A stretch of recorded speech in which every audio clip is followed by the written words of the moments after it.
Good afternoon. I wanted to share with you. I read a blog the other day. I wanted to share just a few excerpts from it. It involved tenant placement, and maybe you or someone you know has had a nightmarish experience with a tenant.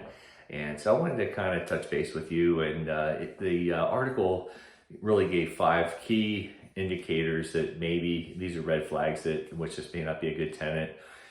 First is pretty obvious, past evictions. As we know, past performance is often an indicator of future results, and in the landlord business, you want to be as certain as possible.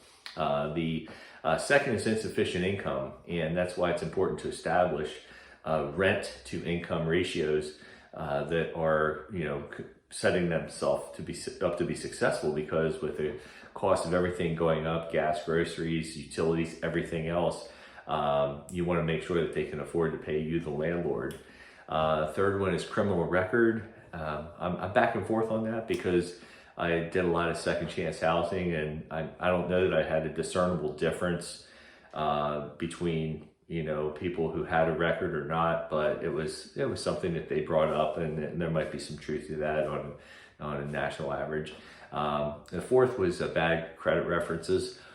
And that speaks for itself but generally someone's not going to give you a name if they're going to get a bad reference. So what I found is to dig deeper, go into the tax records, make sure the person that they're giving you was actually the owner or the property management company at that time. And then I also look up that person and make sure that the number I'm communicating to them through is actually registered to them, because it was a pretty common thing, at least 10 years ago, where someone would have a family member pose as the owner of the house and give a glowing report for them. And then lastly, they don't want to fill out a credit application. They're like, hey, I'll just give you 4 months up front, 5 months, 6 months, whatever. And that too is an indicator that there's a sense of urgency there, and it may not turn out well after that money is used up.